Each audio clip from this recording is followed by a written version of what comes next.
नमो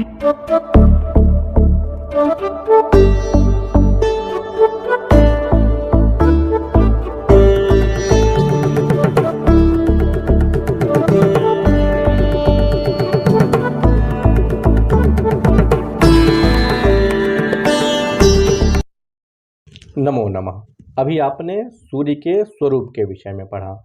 इस वीडियो में चंद्रमा के स्वरूप के विषय में जानने का प्रयास करेंगे कि चंद्र से संबंधित जो जातक होते हैं अथवा जिस जातक के ऊपर चंद्रमा का विशिष्ट प्रभाव होता है, चंद्रमा लग्न में होता है, नवमांश में होता है, तो उस जातक का व्यवहार कैसा होगा, उसकी प्रकृति क्या होगी, उसकी धातु क्या होगी, उसके वर्ण कैसा होगा और उसकी वैचारिक दृष्टिकोण कैसा होगा, इन सभी के विषय में आपको आचार्य वराह मिहिर द्वारा यह बताया जा रहा है।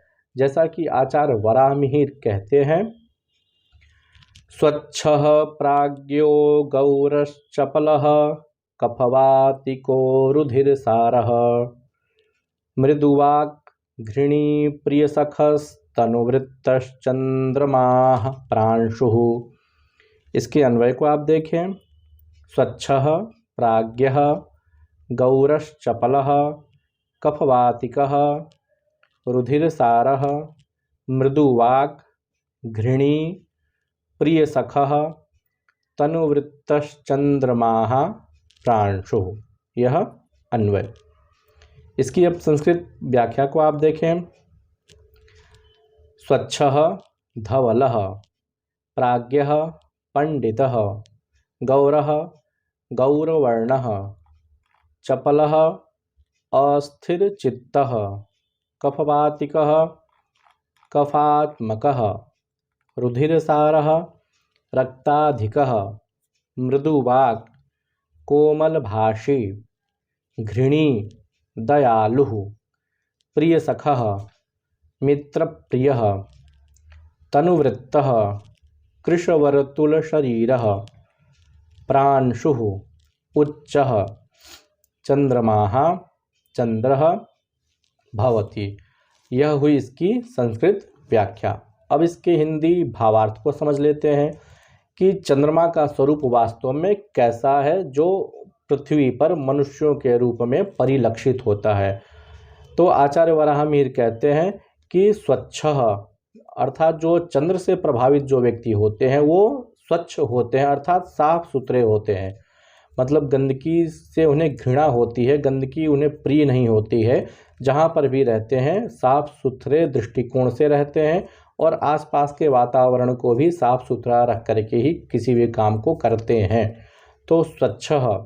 दूसरा है प्राज्ञः। चंद्रमा से प्रभावित व्यक्ति जो होता है वह अत्यंत बुद्धिमान होता है।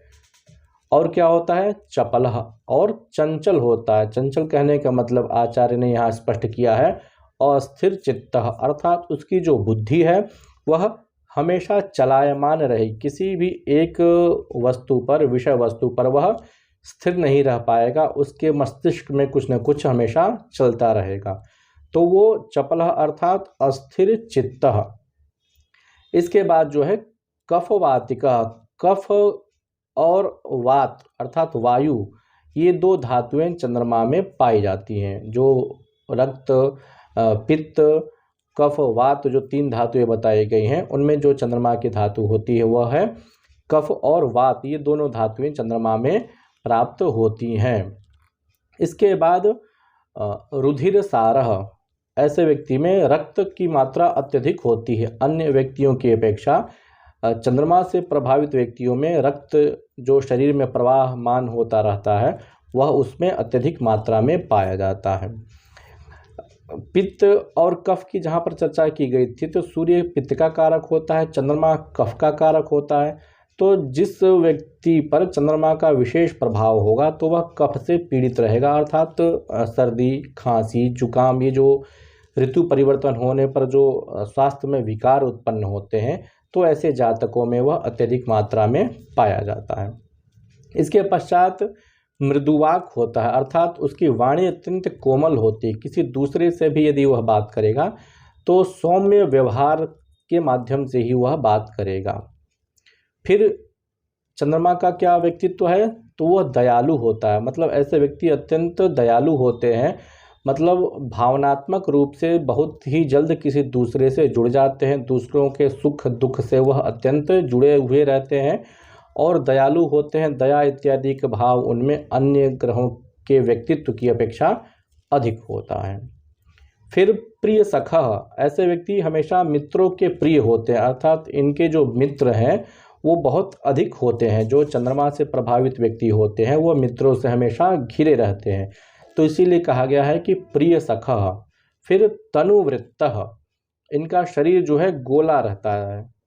तनु अर्थात शरीर, वृत्त मतलब गोला, मतलब जो चंद्रमा से प्रभावित जो व्यक्ति है उसका जो स्वरूप निर्धारण होता है तो वो एक प्रकार से शरीर जो है गोलाकार प्रतीयमान होता है। जैसा सूर्य का स्वरूप चतुरस्र वाला था तो चंद्रमा का स्वरूप गोलाकार में दिखाई देगा, जो दीर्घ वृत्ताकार होता है।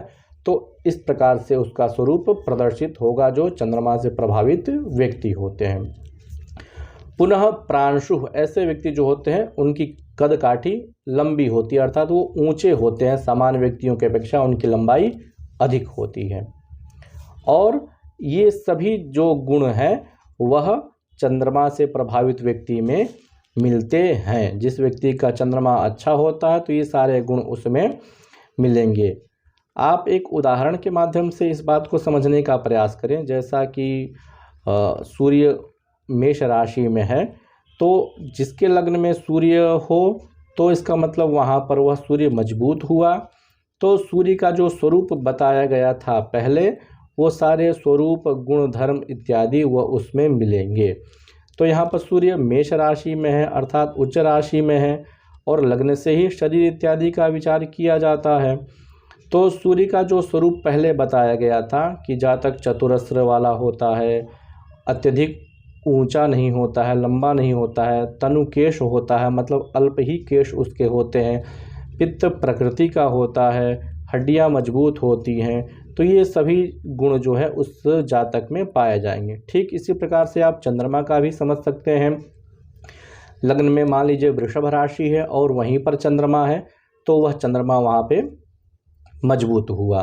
तो चंद्रमा का जो स्वरूप बताया गया है कि प्राज्ञ होता है, गौर होता है, चपल होता है।